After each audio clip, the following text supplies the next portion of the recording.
So a few weeks ago, I heard a rumor that if you spam the heart reaction on a live stream, it can boost the algorithm for whoever's streaming. And I thought this was ridiculous, so I put it to the test, and it actually works. This actually works, and I'm going to show you how to do it, along with some other tips for today. Let's get into it.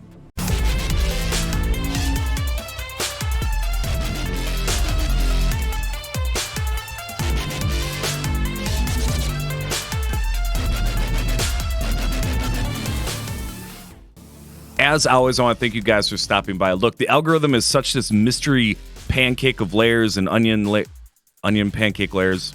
There's a lot of layers to the algorithm and a lot of things that seem to work for a little while, and then it changes. And then you start doing this and it's really cool, and then it changes again. I heard this rumor. I didn't believe it right away. I tried it on my stream a few times. I didn't see the reaction, but I think I have it figured out, or at least the idea behind it and why it does work. So as you saw in my analytics before, there was 3 massive spikes. Now, that's the sad part about it, is it's a huge boost. You get in front of a lot of eyes, but you're not necessarily going to catch a lot of people staying, because if it's real people or bots, I'm not even sure yet. But if it's going in front of people, it's probably just boom, it's out there, and a lot of people aren't interested in seeing something that's just thrown at them unless you're in the middle of something really engaging. And how are you supposed to control that? It's really tough.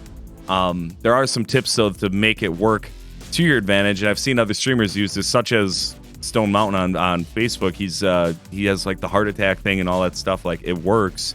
He uses it, and he's a massive streamer. So it's not like this is a secret, but I feel like a lot of smaller streamers don't know what's going on, and all the bigger streamers know this, and they just didn't tell us. So what I started doing was I started prompting my chat to start blasting hearts, and it would just be like once in a while, and it was really not really coordinated, so I wasn't getting a lot of pushes. I would get a couple more people through the door, through the viewers, and I don't really watch my viewer count. And then Saturday's stream, so this just happened on my stream. My Nox bot was set up to every hour basically say, hey, let's do a heart blast. Everybody blast a heart for the next minute. And I think what happened is, it's not necessarily a few people blasting the hearts, it's if you can get a pile of people to do it. You get like 10 or 12 people to participate this and hit that heart emote a few more times. That's where the spikes happen, because on the nights that I didn't see a big push, I had like 1.3 thousand reactions in the heart department. And I was like, how is that not enough to make this work? And then on the night I had it work, I only had 300 heart reactions. So I don't think it's full-on spamming. I think you have to narrow it down to get a bunch of people to just kind of casually tap it like an applaud, but get a lot more people to do it. The problem with a lot of smaller streamers is convincing people to actually do it. So try to plan it out, and don't just make it seem obvious that you're just begging for hearts. That's my only suggestion if you move forward with this. It's not necessarily cheating. Like I said, I can't guarantee these are all actual viewers. I don't know. But I know that streamers that average, 20 to 30 viewers are using this, and they're bumping up into the thousands briefly. And it's skyrocketing their analytics, and it's also making Facebook look at them a little bit more. So why not use it? Why not try it until they fix it? Because I'm assuming they're going to have to fix this. Otherwise, eventually we're all going to know it. But when I started this YouTube channel, I promised that if I figured out new stuff and new tactics, I would share it with you. So that's why I'm telling you guys, I'm never going to hold stuff back. When I learn stuff, I share it. That's the whole point of this channel. That's why you should subscribe, so you can get my Monday videos. Every single Monday, I got a new video on here. I think this is episode or video number 71 already, so it's been kind of a crazy journey on here alone, and my older videos are still up, and they look terrible, and this camera still isn't great, but hell, I know how to talk a little bit more. But anyway, let's move on to a few other tactics with this.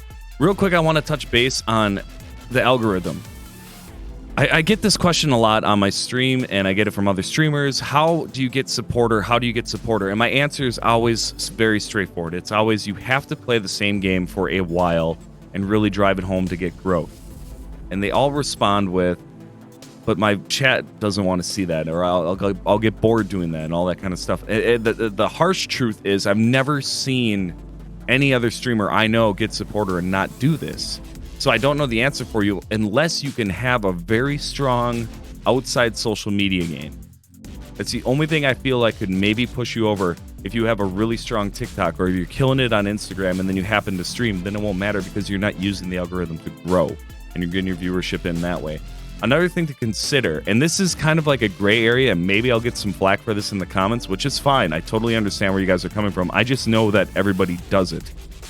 That I know, and I think at some point you gotta just kind of bend the rules a little bit, I guess. I don't know, these platforms, I'm not encouraging you guys to break rules. I don't know how to say this, just you do it on your own accord. It's up to you guys. But tagging games is the key to getting the algorithm to work for you. So if you're playing older stuff and you need to tag the same game a lot, use the retro tag, because it covers a whole sweep of games, and it doesn't matter if you're playing an old Zelda game, old Mario game, old Contra game, or any of that kind of stuff. You can get away with the retro tag and keep that tag on your streams over and over and over, and that might get you the boost that you need. Now let's talk about if you're not doing that, like you're playing other different types of games. Here's a little bit of a trick that I do on my stream that seems to work. There are games that have tags that have less traction, but they're in the same vein as other games. So, for example, Ocarina of Time is a huge Zelda game. It's the Nintendo 64 gold standard as far as Zelda games goes. But it has a twin, Majora's Mask, and it has a tag for Majora's Mask on Facebook Gaming, but the tag is micro. It's very small. I just tagged Ocarina of Time, and nobody seemed to care. The people that came in talked about the game, and I didn't see any dip whatsoever. So that's another thing that could get you around that. You could also use a retro tag in that instance. Now, if you're a modern gamer, this can get a little tricky too, because I'm not telling you to not tag the game you're playing. But maybe you want to play an older version of the same game just to split it up, or to reminisce, like Halo. Let's say you want to play Halo 1, but Halo Infinite came out. Maybe you could have the new Halo tagged, but play an older Halo. You know, these are gray areas that I've dabbled with. I've seen other streamers do this, like the Resident Evil tag is another big one. Like, you look on the list of Facebook Gaming, the biggest tag will tell you what Resident Evil is hot at the moment. You click on that, and half of them are playing it, half of them are doing whatever they want. These are the things that people are doing to make the algorithm work for them, because Facebook wants that repetitive play. But obviously the viewers don't really care. It's not like they get fired up or mad. Now, if you're drastically misleading, like I'm going to play Animal Crossing, and then they come in and they see Grand Theft Auto, that would probably not be a good idea. So use this with caution if you use it, and use it on your own discretion. I'm not responsible for your outcome in that regard. Now, I want to touch base on one more other thing. This last little tidbit, or a little tip for the day, is pay attention to your descriptions. I know a lot of you watch this channel, and I do go to your streams. I do visit streams all the time. It's usually on my personal page, so you don't know who I am. But one thing I'm consistently seeing amongst a lot of people that actually comment on here is using the same description. So that's my little insider for the diehards that watch this channel and watch to the end of the videos. That's my little thing. You guys are using the same description over and over and over. Your description is your hook. You can get real creative with it. It'll be the thing that people see. They scroll, they see your thumbnail or whatever the game you're playing, and then they see that description. The title isn't even at that point. The title's only on your page on the rundown or with that notification. So do not neglect your descriptions. They are important.